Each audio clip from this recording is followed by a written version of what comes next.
Hey friend, Roger Christofferson here again with another first listen review.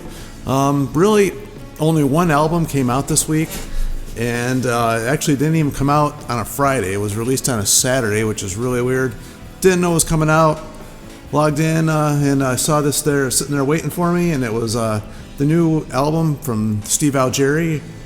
I think I'm pronouncing that correctly, and his album called 7 Ways Till Sunday. Like I said, didn't even know this was coming out, so gave it a listen. Saturday, Christmas Eve. I was driving while I was listening to it, because I do a lot of my listening in my car, as I think a lot of people do. And it was a blizzard. It was like 0 degrees out. It was extremely windy with a wind chill of like -17, I think, at a couple points. And I was not paying attention at all while I was driving. So I had to that's why it's taken me a few days to get to this. So I had to take it and bring it inside, put some headphones on, and give it a good listen, even though I let it play through a few times. So I gave it a good listen here anyway. And seeing as how it's really the only thing that came out this holiday weekend, I guess that's okay. So getting into it, it's in case you don't know who Steve Augeri is, I hope I'm pronouncing his name right.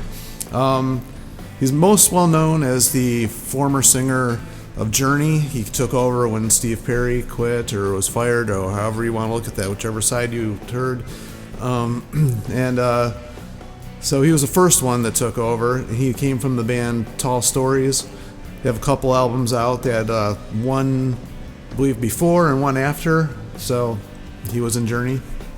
And he also had a brief stint in the band Taiketo. Recorded one studio album with them and one live album with them, which Taiketo is a great band. So if you ever get the chance to listen to any Taiketo albums, he did sing on one of those. Different style though. That one was a really different style than the other ones. But anyway, that being said, he's finally released his first studio album. I mean, he's released a lot of singles over the past 10 years. I know he was in one other band, and the name's slipping my mind like before all that, but that's the bands he's most well known for. The funny part is, I was kind of reading up on this because I didn't know anything about it, and it looks like the members of this band, aside from one of his relatives on drums there, Adam Augeri, the rest of the band is all from the band Valentine. They also were under the name Open Skies at one point. It's basically the same bands with Steve singing, different drums, but the band had Hugo Valenti sang for them. That's a great band too. I mean, that's a really good band. So, and Hugo's got some solo stuff out there too. And all these guys are kind of like, well, both those guys, I guess, are very Steve Perry-ish in their style of singing. Although I don't think they sound a lot like Steve Perry.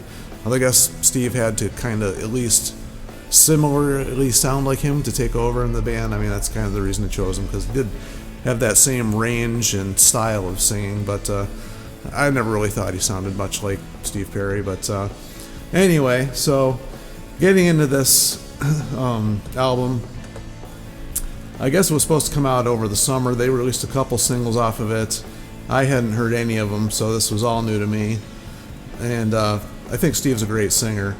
So I guess before I get into this too much, because it seems like no matter what I say, if I praise an album, somebody's still gonna have something negative to say. But I don't know. It's just the nature of being on the internet, I guess. But I'll start out with the positive stuff on this. There isn't a whole lot of negative, but I always try to be honest with this stuff. First of all, I think all the songs in this are good. There's some that stand out better than others. I don't think there's anything that's really horrible on this. And I think the musicianship is great. I think Steve is singing great. If you like that style of Journey, this is what it's like. It's like the style of Journey he sang, when he took over the band, maybe not the earlier stuff. The songs are not as long as those were. That's one thing I didn't like when he first took over. It seems like those songs on that first album were extremely long, all of them. So this one doesn't fall into that. They're all 3.5 to 5 minutes. Actually, it ends with a 7.5 minute song, but that's I guess it's the last song on the album, so it ended well. The one thing I didn't like about this was Steve has a great voice. amazing voice, great singer. And when it gets, when they're producing the album, they add all the effects and compression and whatever. I hate it when they do it to the singers too much, and it like takes the life out of the performance. And there's a few songs on here that did that, and there's a few songs he's buried in the mix. I don't know who produced this, or it looks like it's just a self-release, and they didn't give me a whole lot of info on this. And I don't know. That's kind of like bothered me, because like when that's like the focal point of the album is the singer, you think that would be like the main thing you'd want, up front. And the production on this is like a roller coaster ride. Like some of the songs are produced really well, and there's some that are like almost sound like demos. I mean, there's a couple, but mostly it's mixed pretty well, and most of the production's well. The bass is up front, which I love through everything. And the other negative thing is the guitar sounds all sound extremely canned. Like I don't think any of these were like an amp mic'd, so it's got that very produced, I don't know, sound to it. Nothing really sounds extremely natural about it. But it's definitely an AOR album. There's a couple songs that rock a little bit. Most of it's kind of like mid-tempo, and I'm thinking about it here. Nothing really classifies as like an all-and-out ballad. There's a couple that are a little slower, but anyway, it actually starts out with a bunch of feedback and cool. You think it's gonna rock. The song Magic, and it kind of kicks in, and that's one of the ones that's really got a lot of vocal effects on it. And I was like, he's really buried in the mix on that one. I'm like, not starting out so great, but the song's okay. And then the second song was a decent song. It's called Never Far From Home. Not super strong song, not a bad song, but this didn't really do a whole lot for me. It was a good song, I enjoyed it, but I wouldn't probably put it in again. If the rest of the album is going to be like this. But then finally we get to 3, and I think this was one of the singles they released. It was called Bated Breath. Really good song, really great hook. He sings really good on it. The mix was pretty decent on this one. I like that one.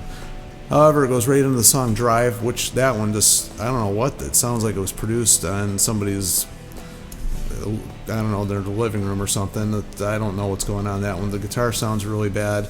The whole level of the song really dropped. It sounds like it's a good song, but just because it just seemed way out of place on this album as far as production went, I just think that took a lot away from it. Then the fifth song, Talking About, it's another good song, decent song, mid-tempo-y. Then the song Unanswered Prayers is a really good one. That one starts out kind of slow. You think it's going to be a ballad, but it really kicks in a couple minutes into it, and it really rocks. That one's also mixed really well, too. Great performance on that one. Song number 7 is a song called If You Want, which I also think he released as a single quite a while ago. Did not care for this one that much. The song was good, but the keyboard part was just like, I didn't think it fit well. It sounds like it's just a keyboard trying to play a sax part, and really loud, and the mix wasn't very good, and I don't know, just, if I was going to say that the weakest song on the album, it's probably that one. Probably would skip that one on a mix. Unfortunately, that's kind of weird they would release that as a single. It was just really vanilla. I don't know. Just didn't do a whole lot for me. None of these songs are bad, but if I got to rate them against the rest of them, that's where I would rate that one. Now, however, the rest of the album kicks butt. The song Beautiful is beautiful. That song is perfect. It rocks. It has the perfect build to it. Really mixed well. I really enjoyed that song. It's probably my favorite one on the whole thing. Then it goes into 7 Ways Till Sunday, title song. Really like the chord progression in that one. That one also produced really well. The bass is really up front in that one, which I really liked. The vocal performance was great. Good guitar hook in that one. Desert Moon, also cool. Started out kind of slow. Actually, well, I shouldn't say slow, because it started out with like a slower groove, but it rocked at the same time. It started with a cool guitar part, and that one built up really well. Rocked out, really enjoyed that one. Then the song from the beginning started out with a cool little guitar thing that the rest of the album didn't do too much in that style with, but it was a cool guitar part, the hook right from the start, and slowly built up. It's a 7.5 minute song, so it was pretty long, but it didn't feel that long, which is a good thing. And I thought that was actually a really good way to end the album. So, I'd say half of this album really enjoyed. Other half was okay. Nothing really bad, but, I'll take it. It's about time he did something. I wish it had been produced a little bit better, but, it's independent. You do what you got to do to get your music out there. It's not horrible. The Drive was kind of horrible, but and If You Want. So those two songs, as far as production goes, the rest of it was definitely doable and still sounded decent enough to rock out. I listened to it, like I said, in the car and headphones, so I got the same feeling from both of those. And, I guess that's that. So anyway, that's more of a fuller review than I've done in a while. The only one I've got coming out this weekend. So I'm still waiting on the Cheap Trick set that I ordered. I haven't got that one yet. I don't know what's going on there, but hopefully we'll get that this week. Maybe I'll get to review that one, the 4-disc Live at the Whiskey thing. Hopefully that's going to show up here. Don't know exactly what happened there, but so this is the only thing I got. And that's that. So anyway, if you guys have anything you want to add to that, if you guys have heard it, got anything you want to mention about his former bands and performances we should all check out, feel free to comment down below as always. And I'll talk to you guys next one. Make sure you like, subscribe, share, and all that fun stuff. And I'll talk to you next time. See ya.